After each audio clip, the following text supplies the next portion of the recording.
Bonjour mes bien-aimés dans le Seigneur, que les Seigneurs vous bénissent. C'est encore votre humble serviteur, le prophète Daniel, le responsable de la CECA Cité Verte. Je vous bénis d'abord tous qui ont pris cette habitude de nous suivre et pour comprendre qu'est-ce que Dieu veut réellement et comment nous pouvons évoluer avec vous à la suite de ces émissions. Merci beaucoup. Aujourd'hui, nous allons parler sur un point qui est très important. Nous allons parler sur que la grâce délocalise ou la localisation de la grâce. C'est quelque chose qui est très important dans ta vie. Tu dois comprendre que ça, c'est la grâce. Toi aussi, tu dois comprendre que ça, c'est la grâce que Dieu est en train de me faire. Et la grâce aussi va te localiser. Et quand la grâce arrive dans la vie d'une personne, des fois, il y a ceux-là qui sont encore distraits. Il y a ceux-là qui n'arrivent pas à comprendre que ce que je suis en train de vivre, c'est la grâce de Dieu. Et nous allons lire les Écritures. Nous ouvrons nos Bibles dans le livre de 2 Rois, chapitre 4, et nous prenons le premier verset. La Bible dit, « Une femme d'entre les femmes de fils de prophète cria à Élisée en disant, « Ton serviteur, mon mari, est mort. Et tu sais que ton serviteur craignait l'Éternel. Or, le créancier est venu pour prendre mes 2 enfants et en faire les esclaves. » Merci. Mes bien-aimés, il s'agit ici d'une femme, d'un homme de Dieu. La femme s'est retrouvée dans une situation catastrophique. Je dirais une situation très compliquée. Vous savez, dans la vie, comme la Bible le dit, l'homme quittera et s'attachera à sa femme, les 2 deviendront une seule chair. Tous les désirs de la femme se tourneront ou se porteront vers son mari. Et certainement, la femme dépend de l'homme. Je ne parle pas d'émancipation de la femme, ça, ce sont des histoires créées par le monde. Mais je parle de la Bible, puisque la Bible est claire là-dessus. Quand Dieu dit « tous les désirs de la femme se porteront ou se tourneront vers son mari », c'est juste pour sécuriser la femme. Il n'y a pas une autre raison. C'est pour que la femme soit en sécurité. Une femme qui veut être en sécurité, bien sécurisée, il doit tourner son regard vers son mari. Il doit compter, il doit vraiment tenir à son mari. Il fera tout, quoi qu'il en soit, de rester et de garder son mari toujours à côté de lui, pour qu'il soit, ou qu'elle soit plutôt en sécurité. Je dirais que cette femme, toute sa vie, était liée avec son mari. Son mari, pour ne pas décevoir sa femme ni ses enfants, il devait vaquer à des occupations qui pourraient rémunérer quelque chose de manière que sa famille puisse bien vivre.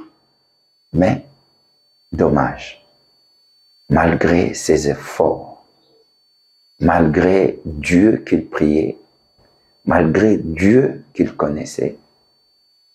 Et la Bible précise, ou la femme précise, que mon mari craignait l'Éternel.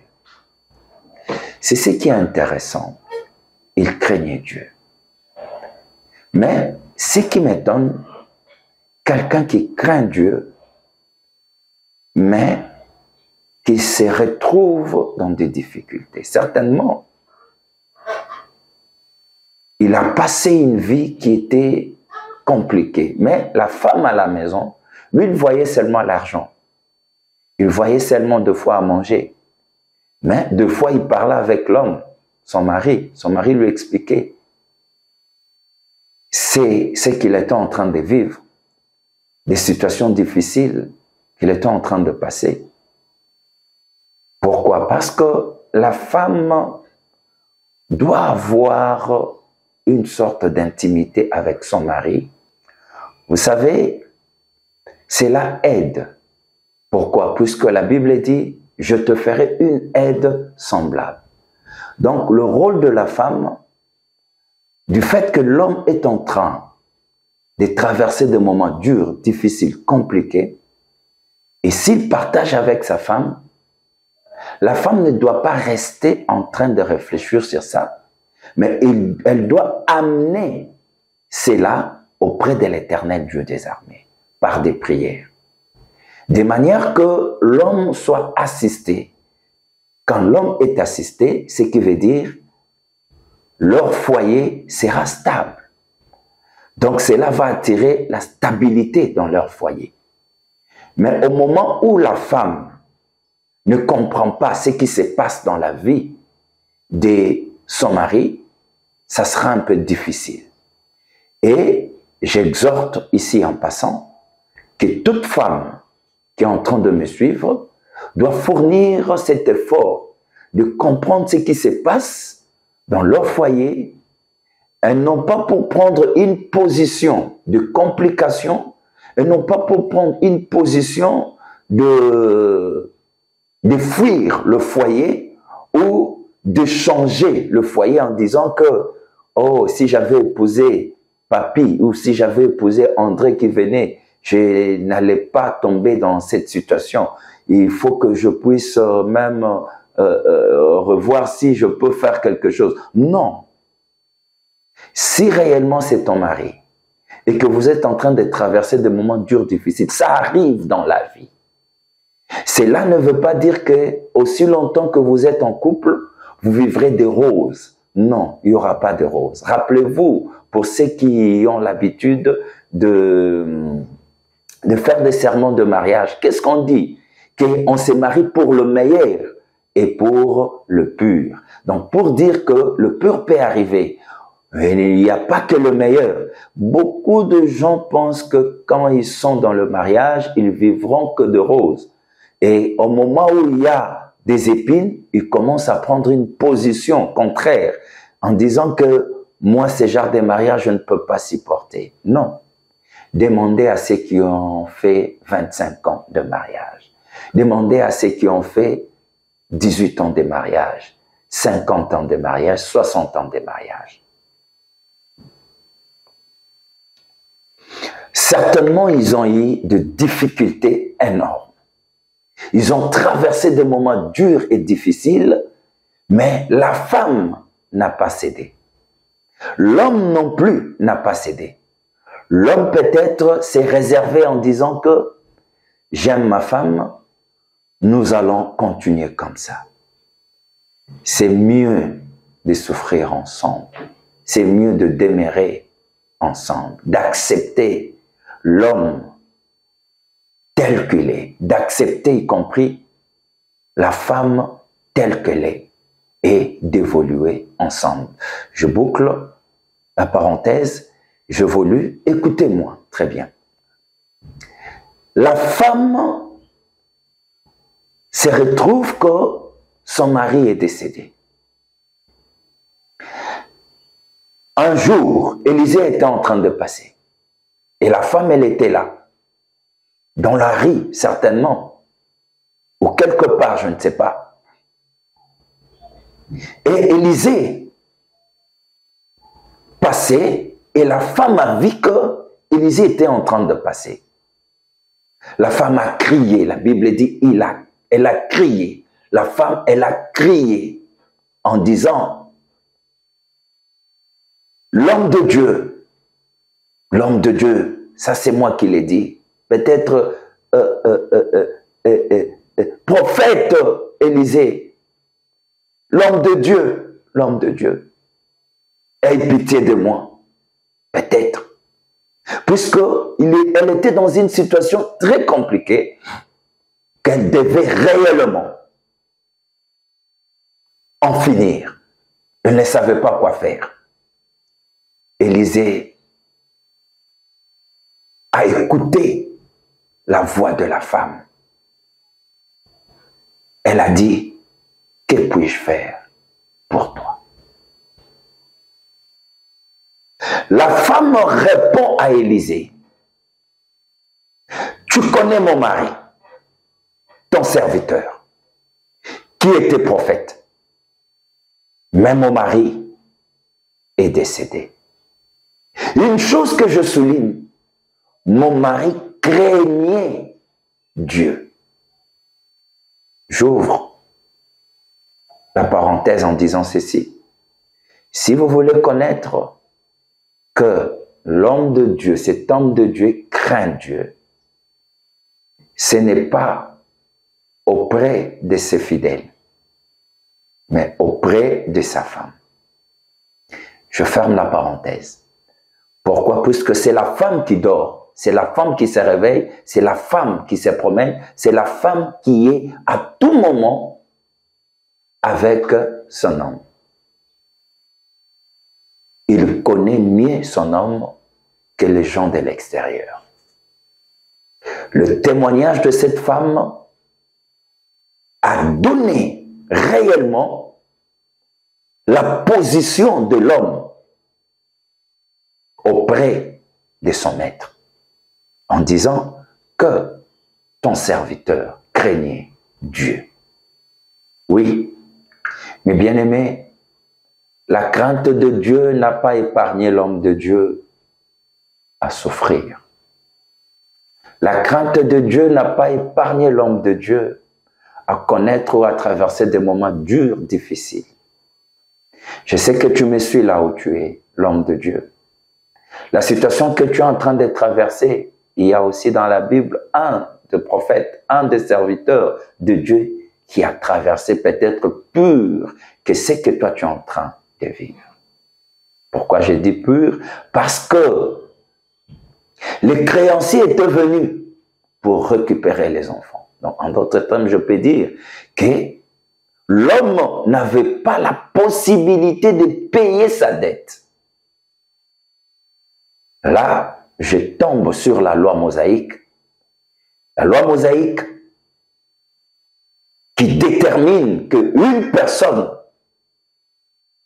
qui est en position d'endettement vis-à-vis du créancier, si il n'arrive pas ou elle n'arrive pas à payer sa dette, d'office, cette personne devient l'esclave du créancier. Donc, ce qui veut dire, là où tu as pris l'argent, c'est une loi. Donc, ce qui veut dire, quand tu es en train d'emprunter l'argent ou de faire un prêt, sache-le bien que quelque part, tu es en train d'ouvrir une porte d'esclavagisme. Je ne veux pas entrer dedans pour vous expliquer en profondeur. Mais je crois que tu as compris. Toi qui as l'habitude de t'endetter chaque fois. La personne qui prend des dettes, ça et là, sache-le bien que tu exposes tes enfants spirituellement. Et je peux aller plus loin. Les conséquences vont suivre physiquement. Sans le savoir. La vie de tes enfants sera une vie difficile et d'esclavagisme. Et je donne un exemple, peut-être votre père a fait cela. Il est décédé avec des dettes exorbitantes de gens. Et vous le savez très bien. Et votre maman le sait aussi. Et vous vous posez des questions. Maman, pourquoi notre vie est comme ça? Je vous réponds en passant que si vous êtes en train de vivre la vie là, c'est parce que votre père, il doit l'argent aux gens. Et spirituellement, vous êtes des esclaves. L'ennemi, les diables, même les sorciers de vos familles peuvent profiter là-dessus. Papa Zolukanine, oh non, c'est pourquoi vous allez remarquer si la famille est sage, qu'est-ce que la famille fait? La famille va chercher l'argent pour payer la dette, pour épargner les enfants, pour épargner la femme et pour épargner les gens qui restent. Et ils vont payer cette dette en disant que notre frère avait pris la dette, on va vendre ça pour payer par exemple la dette qu'il avait. Ne refusez pas, papa, les enfants ne refusez pas. C'est pour votre intérêt. Et s'ils payent cette dette, sachez-les bien que de l'autre côté, sur le plan spirituel, vous êtes quitte et délivré et que la loi mosaïque ne va pas s'imposer dans vos vies. Je ferme la parenthèse. La femme, connaissant ces choses, un bon matin, il se réveille, il trouve le créancier devant sa porte en disant que je suis venu récupérer tes deux enfants. Et elle demande pourquoi. L'homme lui dit, parce que ton mari, tu ne le sais pas. Ton mari avait ma dette. La femme ne pouvait pas faire quelque chose. Pourquoi? La femme savait que la loi mosaïque pesait sur eux. Et en ce moment-là, l'homme lui a dit à la femme, je vais retourner, je vais revenir pour récupérer les deux enfants. Je te donne quelques jours. Cherche ou trouve-moi l'argent. Et je vais revenir. Mais bien aimé, écoutez ce qui s'est passé. La femme avait de vertige.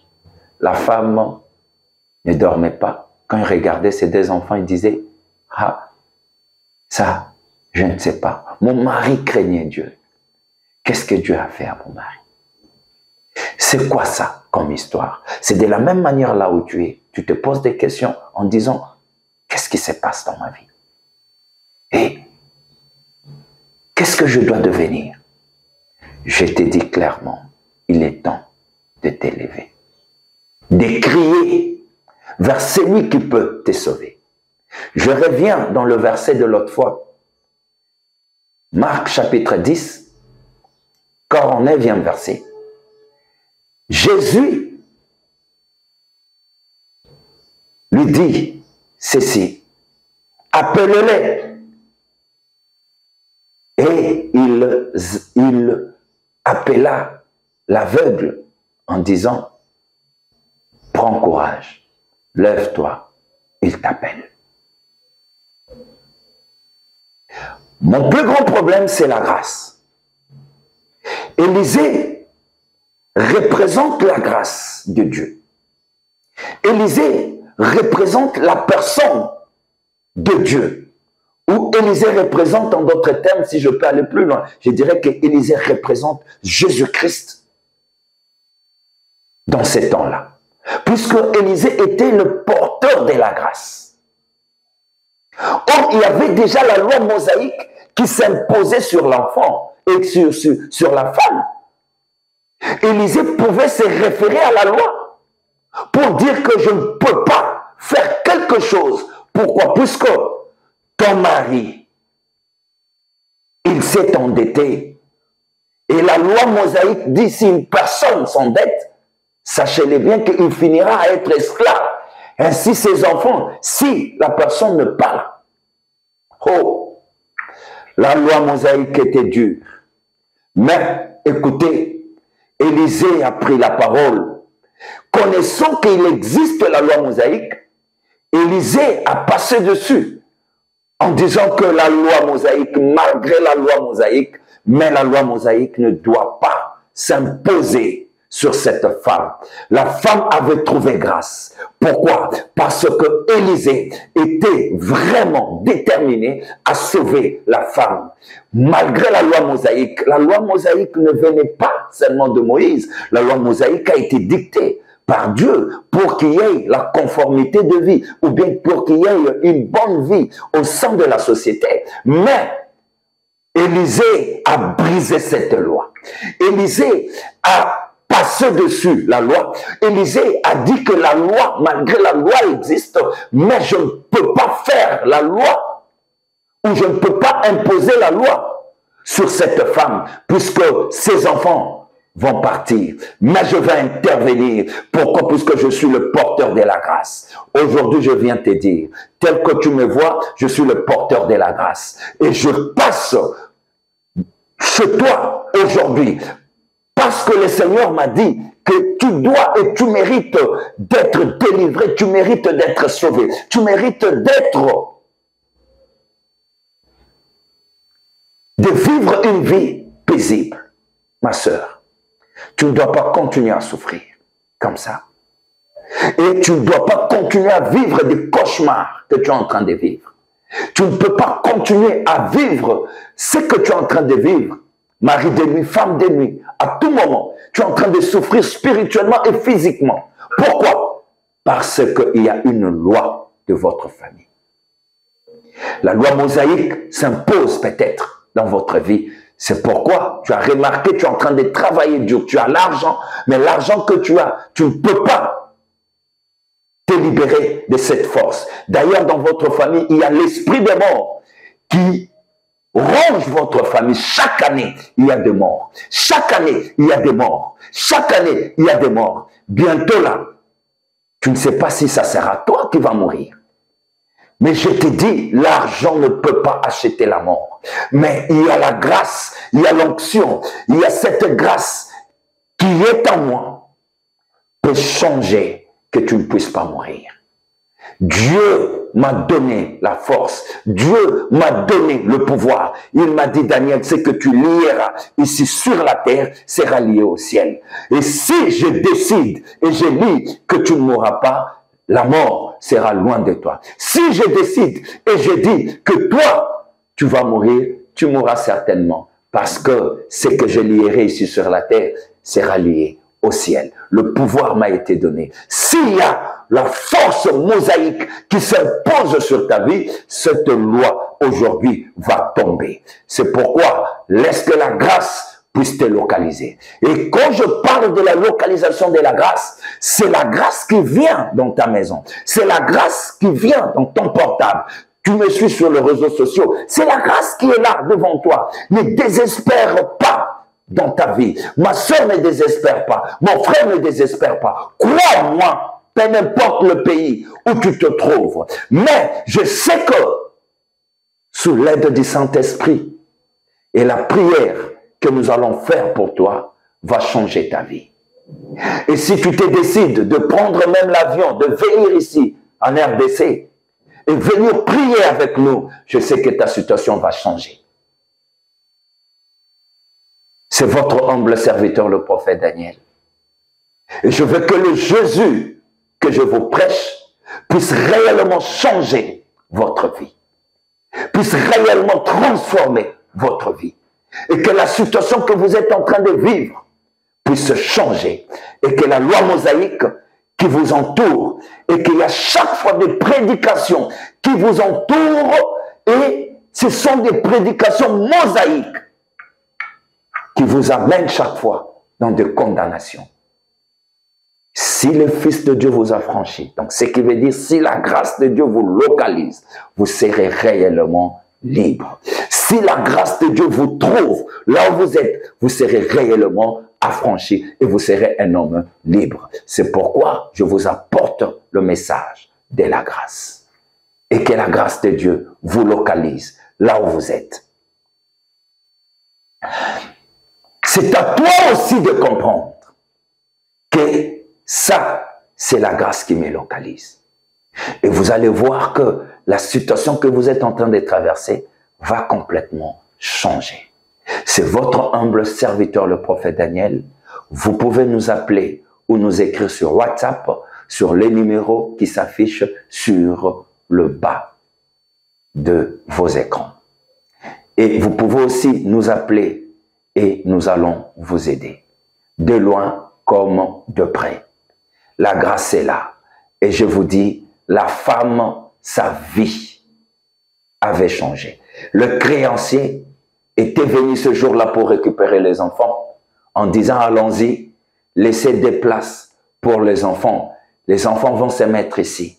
Mais arrivé sur les lieux, ce n'était plus les enfants, mais c'était son argent. Le créancier a dit, non, comment tu as fait? Comment tu as fait? Au moment où la grâce te localise, il y a le miracle. Au moment où la grâce te localise, il y a le changement. Au moment où la grâce te localise, il y a la bénédiction. Au moment où la grâce te localise, tout va changer. Et sache-le bien que là où les autres sont en train de penser qu'il y aura des difficultés, il y aura le pur, sache-le bien que le Seigneur va changer le pur en bien. Je te conseille une chose, de nous suivre chaque fois et que mon Dieu vous bénisse. Que le Seigneur vous accorde une longue vie. Nous sommes disponibles pour vous aider. Que le bon Dieu vous bénisse. C'était votre humble serviteur, le prophète Daniel. Merci beaucoup.